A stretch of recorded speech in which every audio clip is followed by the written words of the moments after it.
Yes. We are here with Jerrod Neimann. Thank you so much for coming to the La Crosse area. It's show 2 for this tour. That's right. We're very happy to be here. It's a little cold outside, but that just means that tonight everybody in the crowd will just have to take all their clothes off and cuddle so we can survive. Oh, and do you have a cuddle partner yet? You know, I have some people in mind, but I don't know if they'll show up. Well, maybe you're out there yet. Yeah. Now, I have to ask you about the hat, because in country music, a lot of people go with the cowboy hat or the baseball cap or no hat at all. You have a very unique hat. How did you come to decide on that hat? Well, Beetle Bailey is one of my heroes in the cartoon. Now, you know, to be honest, it was one of those deals where I grew up in southwest Kansas, worked on 2 different ranches, and I actually would wear Wranglers, cowboy hats to work. And so you just feel obligated when you move to Nashville, because that's the cliche or stereotype that Nashville's been given. But to me, it just seems like, all of our heroes, everybody that you've looked up to growing up, the reason Johnny Cash or Willie Nelson or these guys are legends are because they've always had their own voice, their own thing. And Willie Nelson had the pigtails. There's just, so it's just, at the end of the day, you gotta be somebody, so you might as well be yourself. So tomorrow, if I decide to wear the helmet with the 2 beer cans, I just might. And I see you have some tattoos. Can you tell us a little bit about your tattoos and the inspiration behind them? Well, I was in Vegas, and that's all I remember.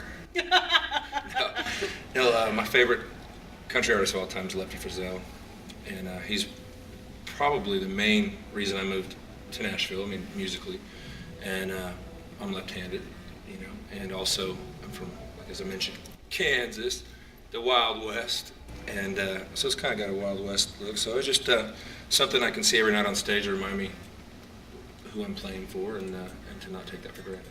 Kansas. Are you a big Kansas University fan? In Kansas State. Kansas State.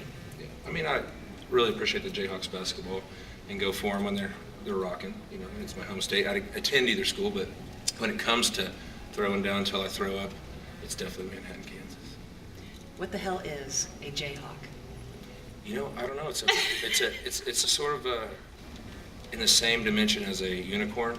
It's a mythological beast or animal or creature that is loved by all Kansans, at least half of them. And they're playing Iowa this weekend. Who's going to win? Who's Iowa, right? No. I have no predictions at this time. I haven't done proper research to give an honest, true, and educated answer. All right, well, now we'll talk about something you definitely know, and that's songwriting. That was obviously what brought you down to Nashville, or up to Nashville, and you have had a lot of success with that. Is that something that kind of feeds you when you're maybe having a downtime? Is that what you go to, is your songwriting? Well, I definitely feed me way too much most of the time, but the songwriting definitely, it's so exciting for me. It's just as much a part of me as, wanting to be an artist.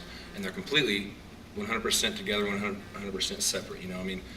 You can sit down and, write a song and someone like Blake Shelton records it and you're like, man, that's so cool, because I love songwriting. I have so many idols that are songwriters. But then to get on stage and be able to sing a song, whether you wrote it or not, to a crowd that, actually, 1, showed up, and 2, is paying attention, is it's so fulfilling as well. So they both mean a lot to me, and still to this day I try to con other people into writing with me. Like, for instance, hopefully Chris Young and Miranda will fall victim to some of my, Let's talk about Lover, Lover. I know that originally you had wanted to have some other of your close friends who are successful singing on that. Tell me a little bit about the story. It wasn't able to come together like you wanted, but who was supposed to be on that? Well, I was going to get guys like Jamie Johnson, Randy Houser, Lee Brice, and just sort of make a cool vocal event. But I didn't even have a record deal at the time, so I asked all my friends, and like, of course. But then I realized I'd have to get permission, and so I thought, man, I'm too impatient for that. So the guy I produced the record with said, why don't you just sing them yourself? And I was like, oh, God. I've never sang harmony in the studio before, so I thought, well, at least it could make for a good laugh. So by chance, I happened to sing 8 out of the 9 parts that night, and I couldn't hit the bass notes. So I gave up because my voice was tired, and I thought maybe I could hit them at a later point in time. But then I realized that there's been many times that I was the victim of a aggressive bartender over-serving me and would wake up the next morning with a really low voice. So I proceeded to drink a lot of Jack Daniels, went back to the studio, stayed on the couch, and woke up at 9 in the morning and sang the low notes to Lover Lover, and the rest, I wish, was history.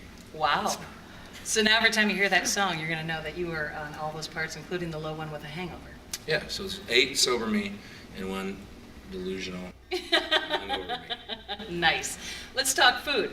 Favorite food. If you could pick any food to eat, whether it agrees with you or not, what's your favorite food that you absolutely love to eat?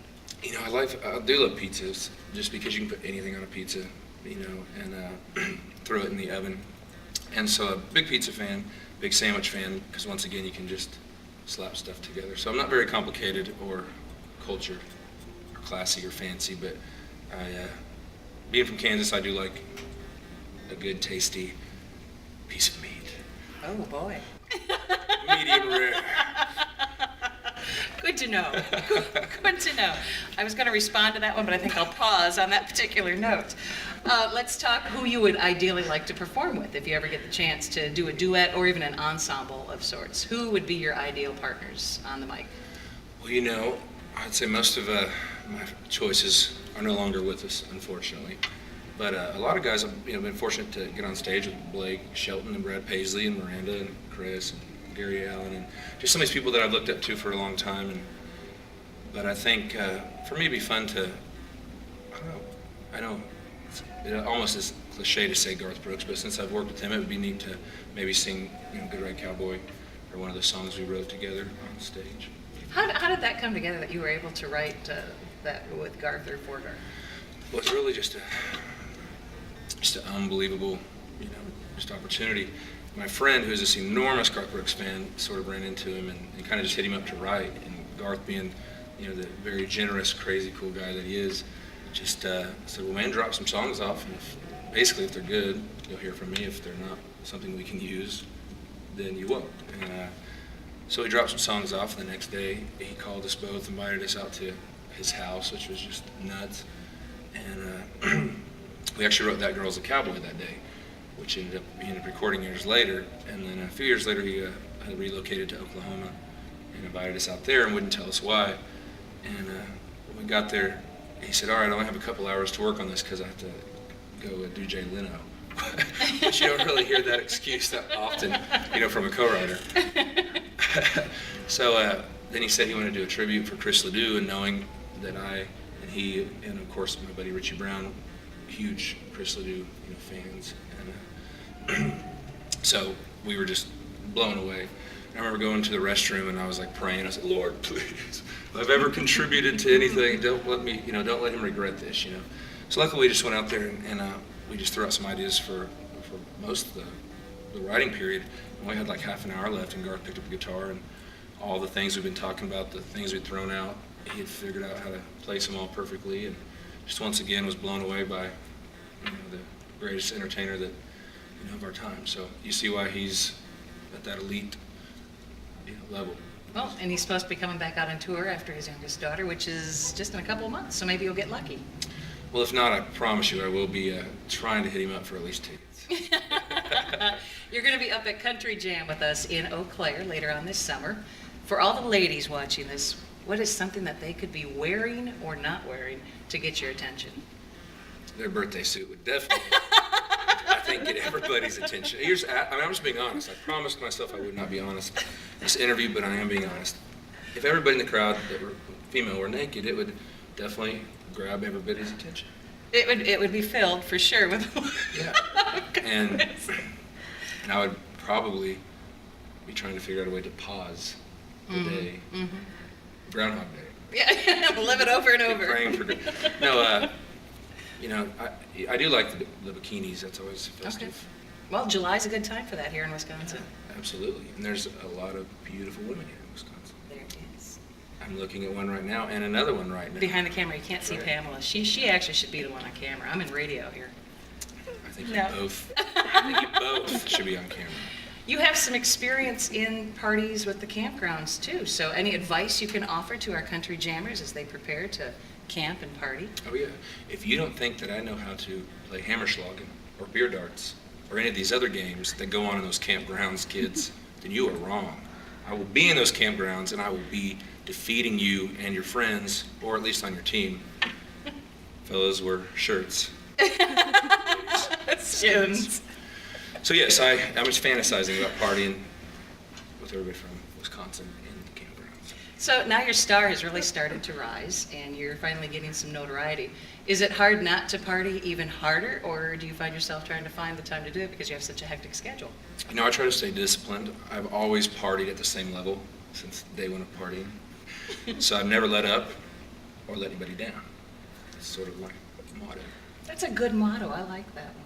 What are folks going to see here tonight from you? I mean, you're going to start off hard and heavy, or how are you going to do it? I know I allowed you to use those words on purpose.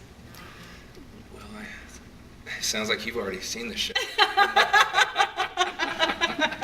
No, I'm sorry. No, of course, you know, it's fun. I love Miranda. She's so awesome, and her fans, her fan base, I think, you know, I don't know if they enjoy us, but we definitely, just from last night, definitely enjoy playing for them. It's our kind of crowd, definitely people I could see, you know, partying with. So I think it's going to be a fun tour, and it's good to finally get to know the better half of Blake Shelton. A little better.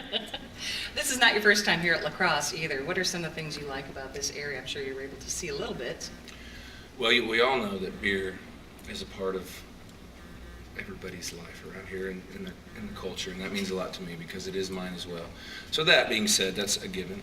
But also, you know, being in the Midwest, I'm from the Midwest, and it's just a whole different different kind of people. You know, it's just you could leave your doors unlocked at night. You know, all the things that you hear, the small town values, can still exist in larger cities because they're fueled by so many of the small towns surrounding these areas. So it sort of makes me feel like I'm back home. So I like to be out here in the Midwest. Well, we're looking forward to seeing you tonight and again at Country Jam in July. Well, be there or be sober.